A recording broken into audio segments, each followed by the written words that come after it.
Bismillahirrahmanirrahim. Assalamualaikum warahmatullahi wabarakatuh. Alhamdulillahirabbil alamin. Wassalatu wassalamu ala asrofil anbiya'i wal mursalin wa ala alihi wa sahbihi ajmain, amma ba'du.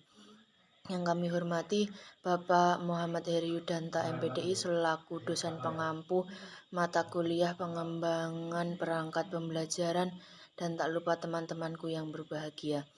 Langsung saja, di sini kami dari kelompok 6 yang beranggotakan saya sendiri, Eka Wahyuni Tias, dan kedua teman saya, Eliana Nur Haslinda dan Elinda Inka Koyimah. Di sini kami akan mempresentasikan hasil diskusi kami yang berjudul Konsep Dasar Pengembangan Silabus Kurikulum 2013. Poin yang pertama, pengertian silabus. Mungkin kita sudah sering mendengar dan familiar dengan istilah silabus, tetapi tidak banyak dari kita yang mengetahui secara mendalam apa sebenarnya makna dari silabus tersebut.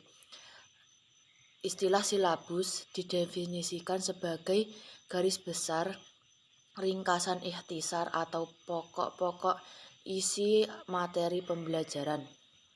Silabus juga dapat diartikan sebagai rancangan program pembelajaran, satu atau kelompok mata pelajaran yang berisi tentang standar kompetensi dan kompetensi dasar yang harus dicapai oleh siswa, pokok materi yang harus dipelajari siswa, serta bagaimana cara mempelajarinya dan bagaimana cara untuk mengetahui pencapaian kompetensi dasar yang telah ditentukan. Dari pemaparan di atas dapat disimpulkan bahwasannya silabus adalah rencana pembelajaran pada suatu atau kelompok mata pelajaran atau tema tertentu yang mencakup standar kompetensi, kompetensi dasar, materi pembelajaran, kegiatan pembelajaran, indikator pencapaian kompetensi, penilaian, alokasi waktu, dan sumber belajar. Kemudian poin yang kedua, manfaat silabus.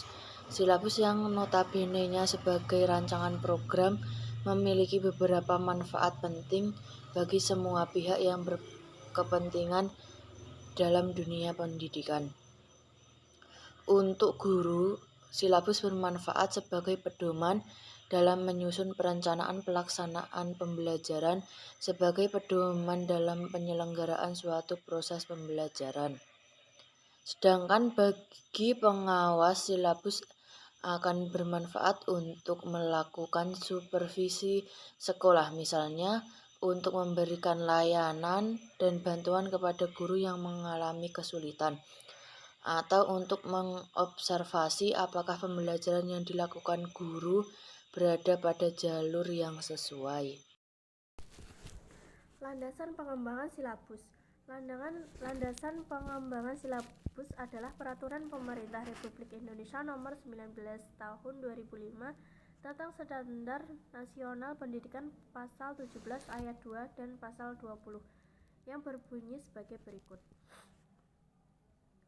Pasal 17 Ayat 2, sekolah dan komite sekolah atau madrasah dan komite madrasah mengembangkan kurikulum tingkat satuan pendidikan dan silabusnya berdasarkan kerangka dasar kurikulum dan standar kompetensi lulusan, di bawah supervisi dinas kabupaten atau kota yang bertanggung jawab di bidang pendidikan untuk SD, SMP, SMA, dan SMK, dan departemen yang menangani urusan pemerintah di bidang agama untuk MI, MTS, MA, dan MAK. Pasal 20, perencanaan proses pembelajaran meliputi silabus dan perencanaan pelaksanaan pembelajaran yang membuat sekurang-kurangnya tujuan pembelajaran, materi ajar, metode pengajaran, sumber belajar, dan penilaian hasil belajar. Prinsip pengembangan silabus. 1.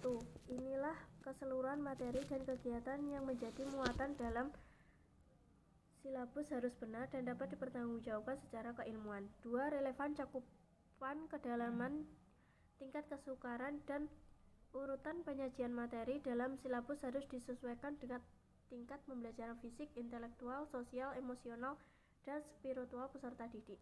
3. Sistematis komponen-komponen silabus saling berhubungan secara fungsional dalam mencapai kompetensi.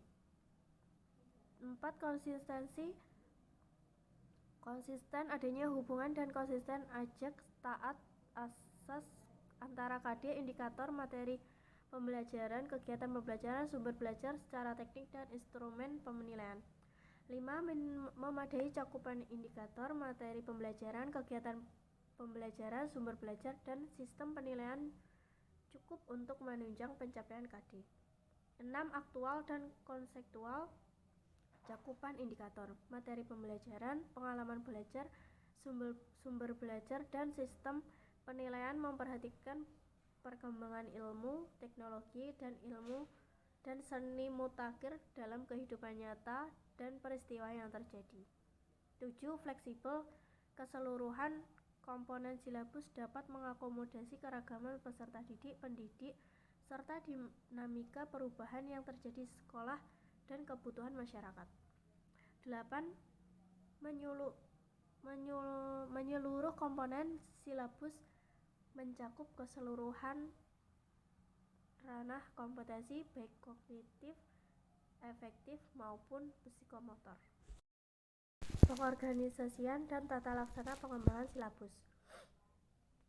Silabus dapat disusun secara mandiri oleh guru apabila guru yang bersangkutan mampu mengenali karakteristik siswa, kondisi sekolah, dan lingkungannya. B. Apabila guru mata pelajaran karena sesuatu hal belum dapat melaksanakan pengembangan silabus secara mandiri, maka pihak sekolah dapat mengusahakan untuk membentuk kelompok guru mata pelajaran untuk mengembangkan silabus yang akan digunakan oleh sekolah tersebut. C. Di SMK IPS terpadu disusun secara bersama oleh guru yang terkait. D. Sekolah yang belum mampu mengembangkan silabus secara mandiri sebaiknya bergabung dengan sekolah-sekolah lain melalui forum MGMP atau PKG untuk bekerja sama mengembangkan silabus yang akan digunakan oleh sekolah-sekolah dalam lingkup MGMP atau PKG setempat.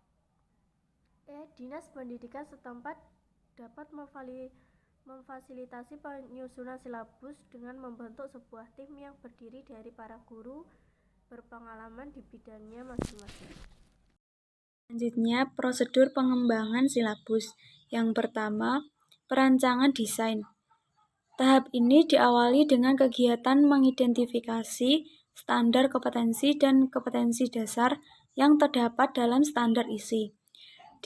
Dilanjutkan dengan menetapkan materi pokok pembelajaran, kegiatan pembelajaran, indikator pencapaian kompetensi, jenis penilaian, alokasi waktu, dan sumber belajar yang diperlukan. Yang kedua, validasi. Tahap ini dilakukan untuk mengetahui apakah draft awal silabus yang telah disusun itu sudah tepat atau masih memerlukan perbaikan dan penyempurnaan lebih lanjut, baik berkenaan dengan ruang lingkup, urutan penyajian, substansi materi pokok, maupun cakupan isi dalam komponen-komponen silabus yang lain. Yang ketiga, pengesahan. Tahap ini dilakukan sebelum silabus final diimplementasikan dengan tujuan agar memperoleh pengesahan dari pihak yang dianggap kompeten. Yang keempat, sosialisasi. Tahap ini dilakukan terutama apabila silabus dikembangkan pada level yang lebih luas dan dilakukan oleh tim yang secara khusus dibentuk dan dipercaya untuk mengembangkannya. Yang kelima, pelaksanaan. Tahap ini merupakan kulminasi dari tahap-tahap sebelumnya yang diawali dengan kegiatan penyusunan rencana pelaksanaan pembelajaran sampai dengan pelaksanaan dan evaluasi pembelajaran. Yang keenam, evaluasi. Tahap ini dilakukan untuk mengetahui apakah silabus yang telah dikembangkan itu mencapai sasaran atau sebaliknya. Selanjutnya, praktek pada silabus ke-13.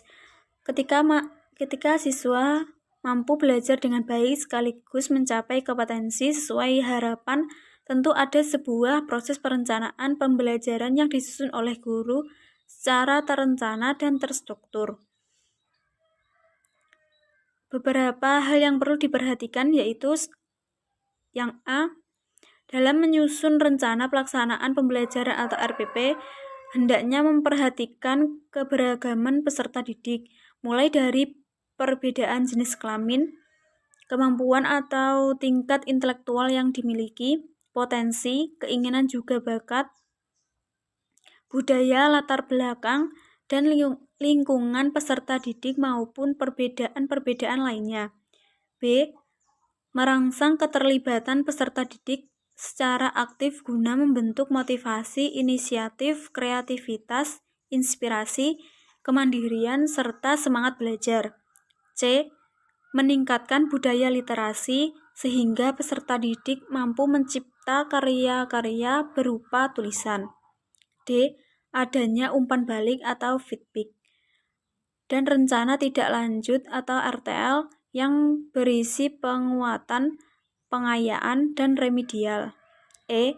Adanya keterpaduan dan ketertarikan antara kompetensi inti, kompetensi dasar, materi, indikator, capaian, serta penilaian dalam penyusunan rencana pelaksanaan pembelajaran. F.